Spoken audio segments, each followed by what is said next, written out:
Welcome to Don't Retire, Graduate, the podcast that asks you what you want to be when you grow up so you can graduate into retirement with purpose and with passion. I'm your host and valedictorian, Eric Brotman, and this is the 6th season of our show. Every other Thursday, we'll be bringing you interviews with amazing guests, and on alternating weeks, we're hosting our Diary of a Financial Advisor segment, where we interview financial advisors about their professional journeys and their passion for helping others succeed. Please take a moment to subscribe so you never miss an episode. Today, I'm pleased to be joined by Steve Spiro. Steve launched his first company in advertising right after college. A 4th-degree black belt in karate and a 1st-degree black belt in jiu-jitsu, Steve also owned his own karate studio. He attributes much of his success to the discipline, work ethic, integrity, and resilience he developed through martial arts. When the economy shifted, Steve transitioned from advertising into sales, a surprising path for an introvert with an art school background. Despite his challenges, he mastered the art of connection, becoming a top sales performer. Now known as the Master Connector, with over 30,000 LinkedIn connections, Steve hosts the Master Connector Show, a LinkedIn live broadcast. As a published author and an inspirational speaker, Steve empowers introverts to break barriers, connect authentically, and lead with selflessness. Steve, welcome to Don't Retire, Graduate. Well, I appreciate that. And yeah, it's a mouthful. I appreciate that, the introduction.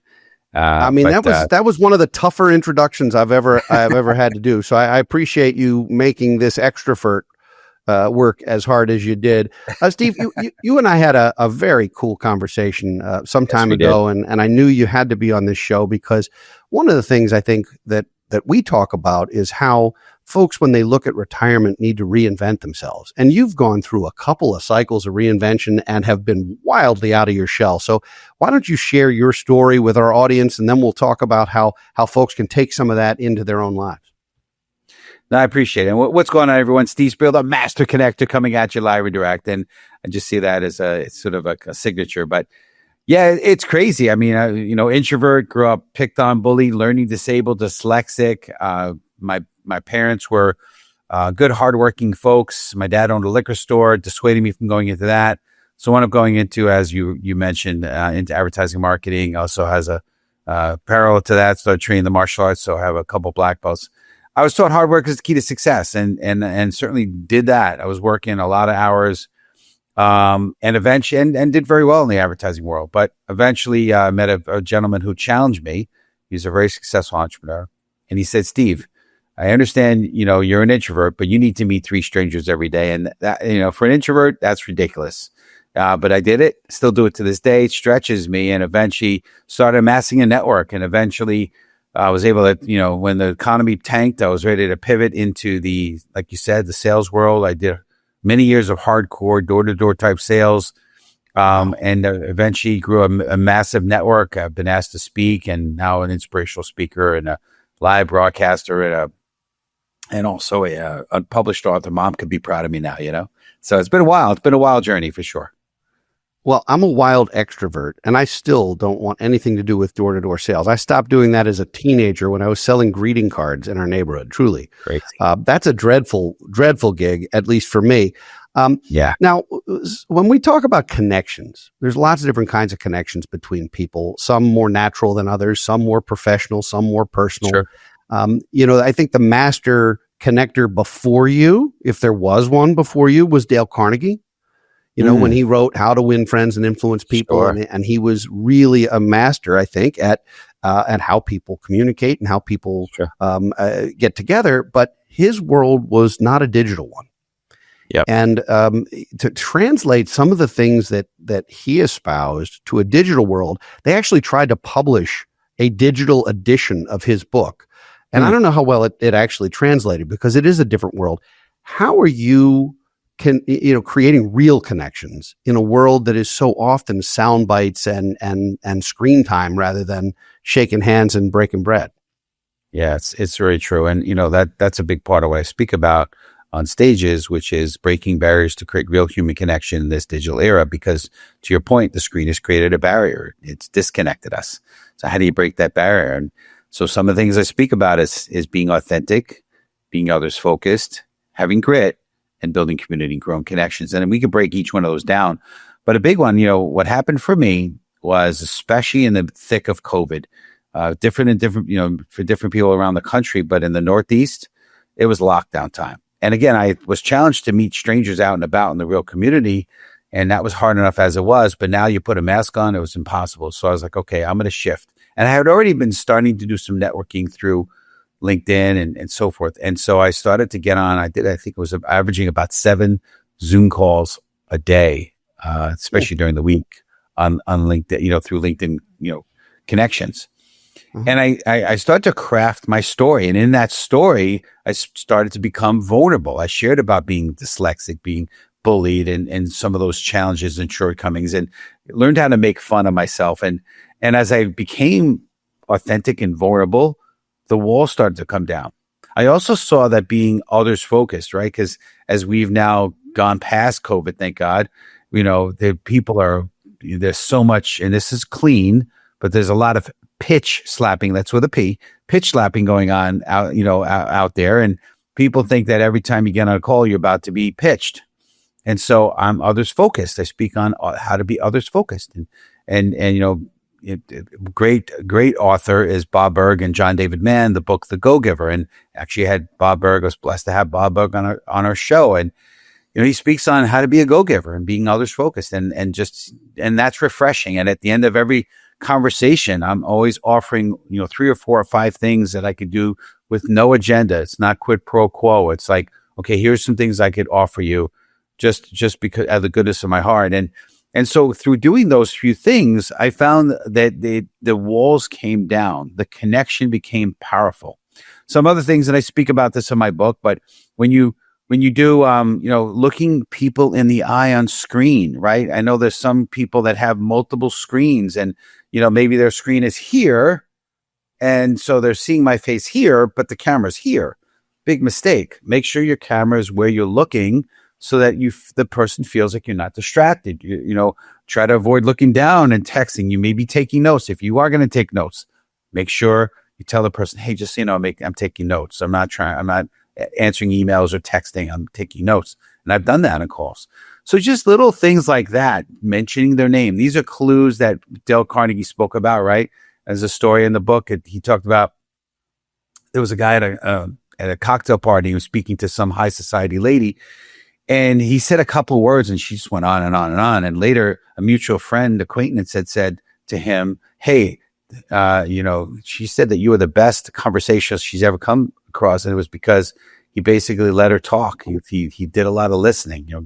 God gave us 2 ears, unless you're a little off, but 2 ears and 1 mouth, right? To listen twice as much as you speak. So just a lot of what Dale talked about in his book is applicable.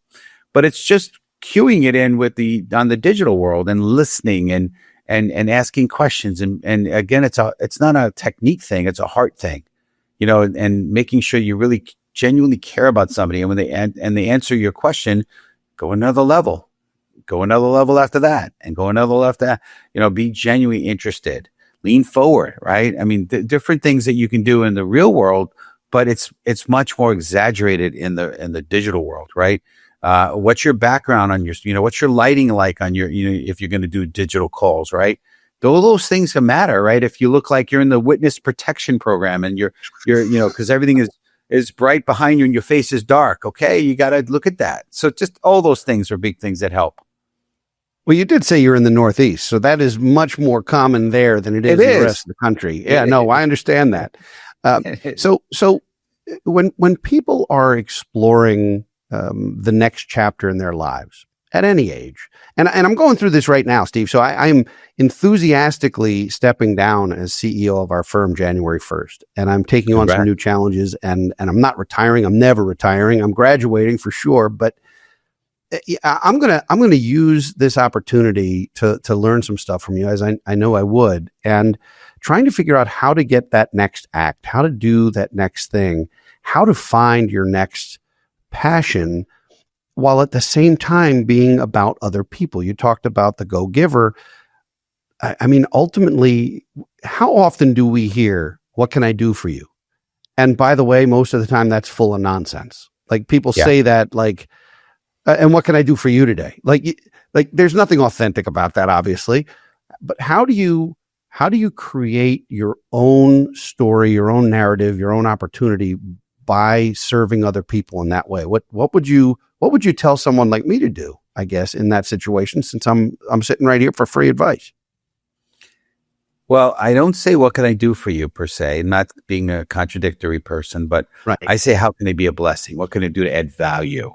Right. Because what can I do for you kind of almost still sounds a little salesy. Right. Yeah. Like, Oh, in other absolutely. words, That's why I just told said you it what that I way. do. Yeah. Yeah. So I Yeah. would say those other things and be ready.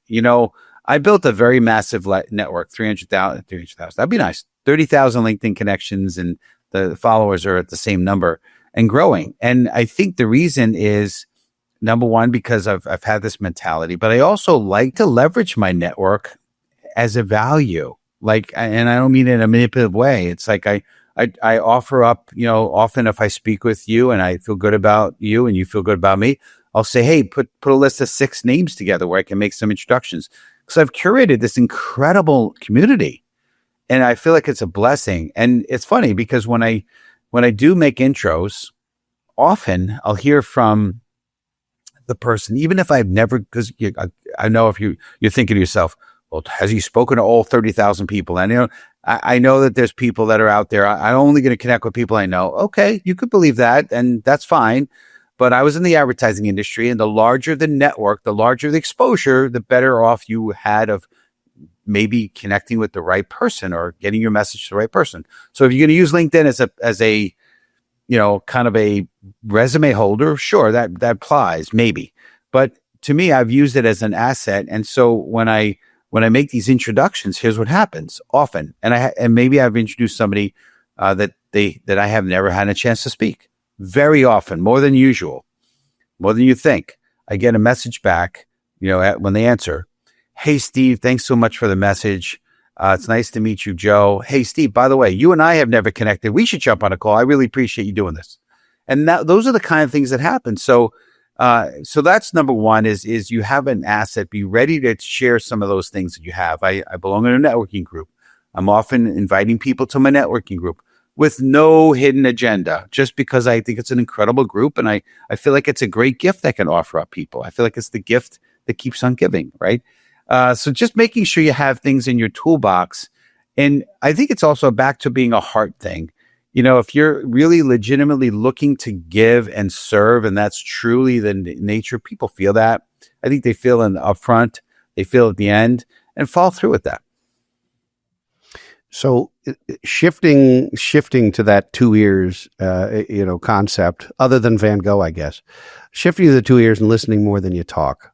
At networking events, that can be challenging because everyone's trying to have the maybe the loudest voice in the room or to talk to the most people in the room. And I'm not suggesting that was ever my strategy back when I was doing a whole lot of that. But ultimately, I think it's about asking the right questions, the right ways, and getting people to be comfortable. And that requires authenticity. I mean, ultimately, if you ask somebody a question and you're not even remotely interested in the answer, you might as well have walked past them because you're going to do more damage than anything else, right? You have to be legitimately interested in the answer and ready to be active, responsive, and hopefully additive to whatever it is that they say. What's a good way to learn how to do that? Is this trial and error?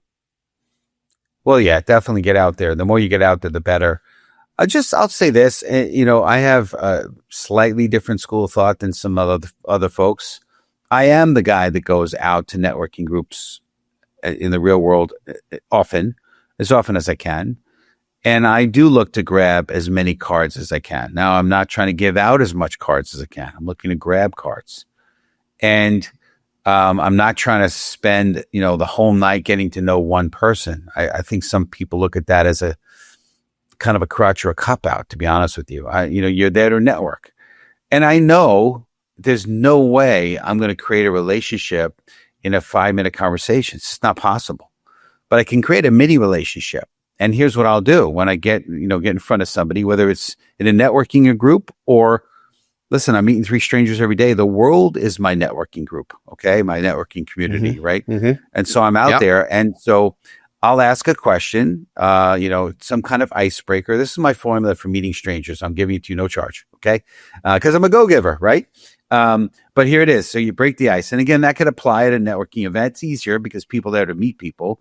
But hey, nice suit or whatever. Hey, what's your connection to this group here or whatever it is, icebreaker.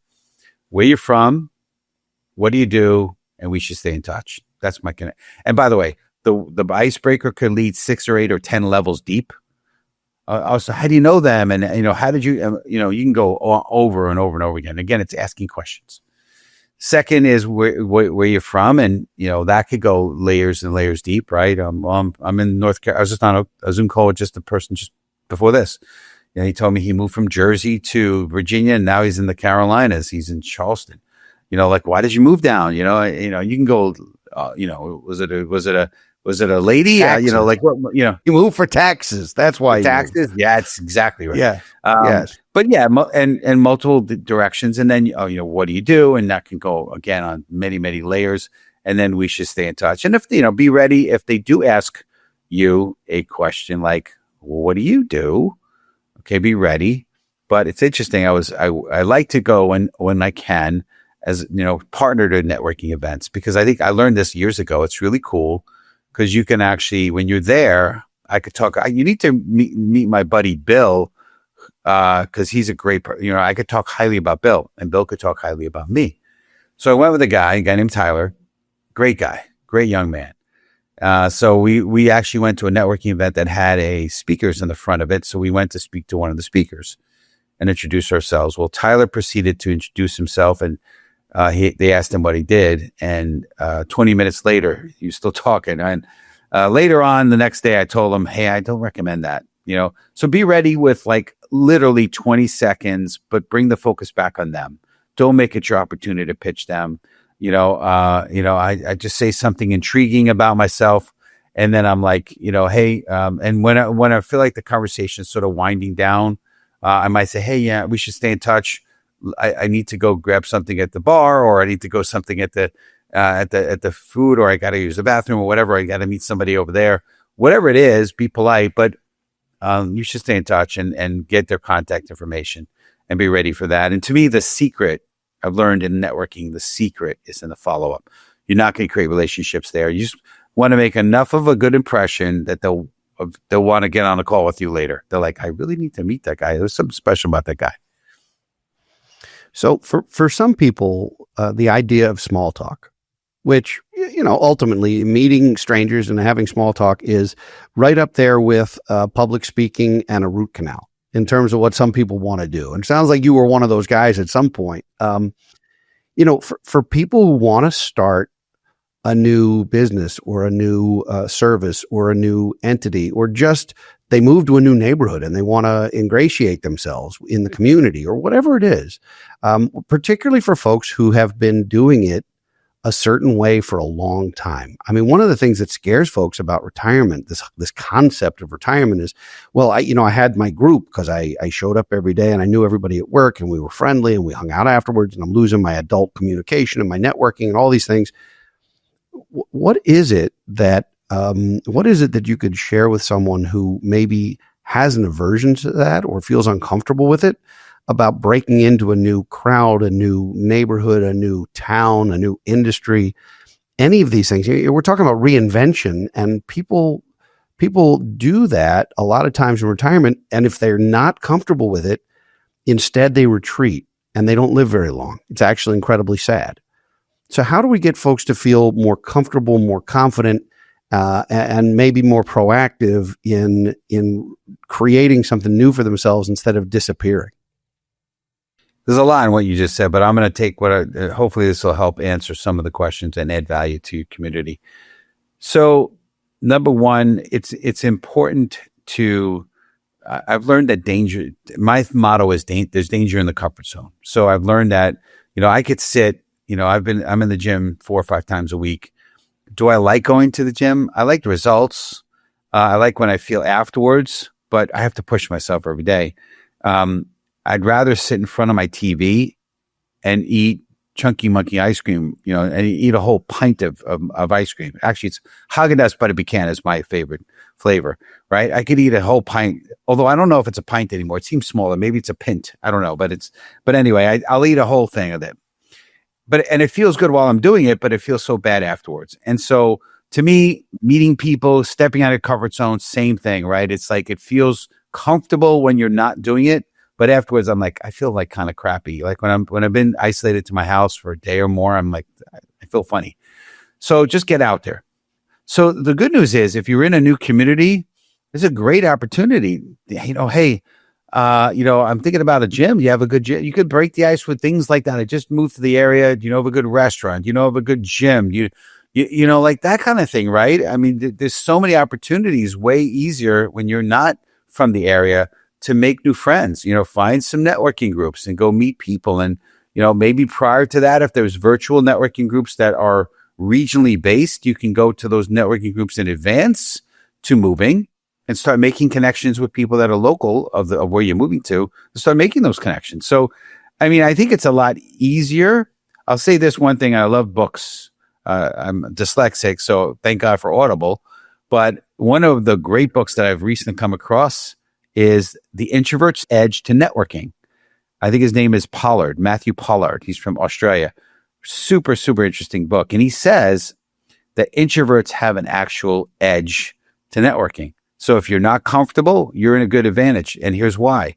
Because introverts like to observe, like to listen. They don't like to talk. You're in a great place. Because that's not, the success is not who's the loudest in the room, who's working the, no, it's just, being there. Now you got to break the ice, but ask questions. And I've learned a lot by asking questions. Oh, so you like pickleball? Well, so tell me what you like about it. And I'm thinking about pickleball. Like what, do I need a special outfit? Do I need like you could ask all sorts of questions and get them talking and about something they're passionate about. And by the way, the more they talk, the more they like you, like we spoke about. So I think it's easier if you're in a position where you're a little bit uncomfortable to do this. So my challenge is now we're doing this interview midday. I haven't had lunch yet, and I'm thinking about Haagen-Dazs Butter Pecan. There you to be go. honest, for better or for worse. And I am going to the gym this afternoon, and I'd rather be on my couch with Haagen-Dazs Butter Pecan. So that makes perfect sense. I completely get it. So let's talk about folks who are maybe starting a new business, entrepreneurs. They're just getting started, new industry. These are folks who they worked for the state or municipality, or they worked as an engineer or a lawyer or whatever they did. And now they want to open a cafe or start a business, a travel business or a dog walking service or whatever the heck it is at a later point in life. How do you suggest that those folks get started? And I obviously you have an advertising and marketing background, and I don't mean how do you set up a website. I mean, how do you create out of the ether? How do you create a new sort of a new aura for yourself, a new persona? So you may or may not like this answer, but I'm going to tell it to you anyway. And I've talked to this about people that are not only in the retirement age, maybe in their 50s, 60s or whatnot, or I've talked to people that are 20s and 30s. It's the same answer. There's such a focus today on the what and the how. And instead, we should be focused on the who and the why. And what I mean by that is there's two great books. One is Start With Why by Simon Sinek. Mm-hmm. And the other one is The Who, Not How by, I think it's Sullivan. Great books. And here's the thing, I'll say this, right? If you're listening to this, I'm going to ask you this. What would be an incredible place, someplace out of the country that you like to go to? So we're here in the States. Let's say it's Italy. And I'd say, here's the question, another question. What car do you like? And you might say to me, a Ferrari. And that's awesome. And it just so happens Ferrari is Italian. But will the Ferrari take you to Italy? The answer is no. So you need a vehicle, but you need the right vehicle to get you where you want to go. You need a plane. Now, I just got back from Bali and Singapore. I was not passionate about although I did enjoy the Singapore Airlines, I wasn't passionate about the plane that took me there. I was passionate about getting to Bali and Singapore. Make your focus on where, the why, the why, where you're going. And then who do you have in your life to help you accomplish that, to help you get there? Do you have somebody in there? For me, I was fortunate to have a mentor in my life to help be that sort of GPS for me. But again, the focus is on the vehicle. The focus is on the road path. You can get into a great vehicle and start going on an incredible road. But if you don't know where you're going, you're not going to like where you end up. Okay. So you got to figure out where you want to go. What's the end result? For me, I wrote a life's mission statement, and that really helped me steer how and what, and the what and how in terms of what I wanted to do, which is ultimately travel the world, speak and inspire and be a beacon of light. That's my ultimate mission on this planet. And so that's why I chose what I'm doing, because I know how it's going to help me accomplish that overall arching goal. When did you write that?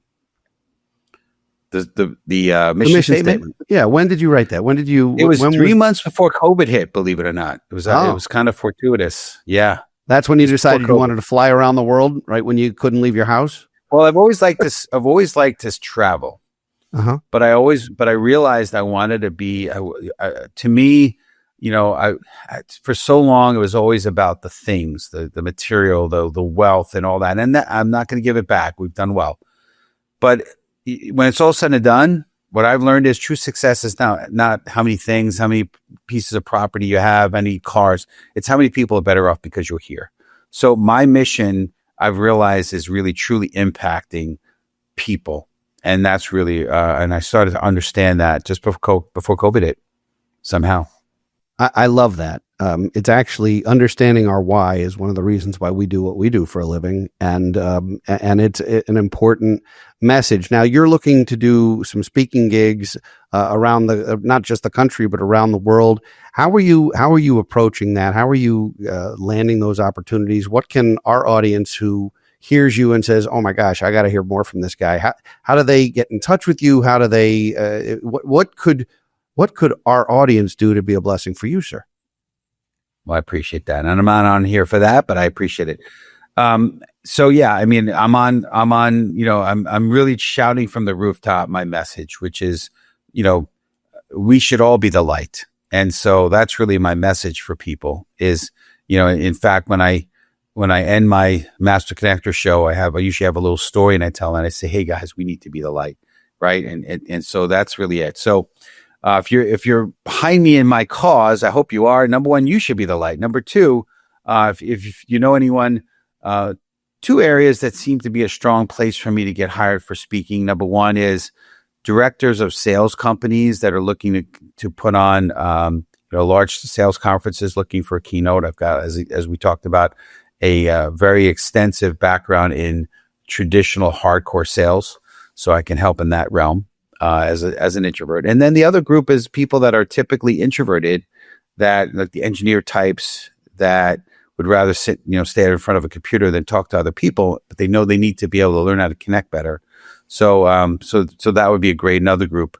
But also event planners that are putting on conferences and events, and they're looking for speakers. Those are great people for me. And yeah, you can go to the master-connector.com website, or stevespiro.com is another place you can go, or master-connector.com. So Spiro-global.com, master-connector.com, and then stevespiro.com. And then also, if you're interested in seeing our show, you can go to the masterconnector.show. I'm looking forward to being a guest on that show. You were nice enough to invite me. Have you on. That's going to be a lot of fun, because it's always fun to be in the hot seat. And today you've been in the hot seat for me, and I appreciate that. I have to ask you one very fundamental question. You're not allowed to get off my show without telling us what you want to be when you grow up. Superman. Really? Tell me more. Why Superman? No, it's funny because my wife, she calls me her Spiro hero. So I'm like a superhero. So, but it hasn't ever manifested, right? I think there was a part of me as a kid, I always wanted to be Superman. And I think it's all about, again, Superman was all about good, changing the world. He had superpowers. I have different kind of superpowers, but it's about really making an impact. And, we all have our kryptonite, so no one's perfect, but I would love to be Superman so we can, be a do-gooder around the world in a strong and powerful way. So that's it. I love that. I'm picturing you with an S on your chest and a cape right now, and no mask. S for Steve. Keep what you got. Spiro. No, That's really good stuff. Thank you for coming on the show. Thank you for sharing some wisdom, some stories, some authenticity. Hopefully some folks who listen to this will not only check out your other content, but will follow back with you and look at your network, because it really is extraordinary. You're better than Kevin Bacon. People are 1 or 2 degrees of separation, not 6. So I would say that's a total win. So thanks for being on the show. I appreciate it. I appreciate your big time. Thank you again, Eric. I'd like to thank everyone for listening and watching today. If you enjoy our show, please be sure to share it with friends and family so they can join you on your journey to financial freedom. And please take a moment to leave a review and a rating on your favorite podcast platform. Those are priceless to us. We'll be back next week with another entry in our Diary of a Financial Advisor, and in 2 weeks with another engaging guest. For now, this is your host, Eric Brotman, reminding you, don't retire, graduate. Securities offered through Kestra Investment Services, LLC. Kestra IS. Member FINRA SIPC. Investment advisory services offered through Kestra Advisory Services, LLC. Kestra AS. An affiliate of Kestra IS. Kestra IS or Kestra AS are not affiliated with Brotman Financial or any other entity discussed.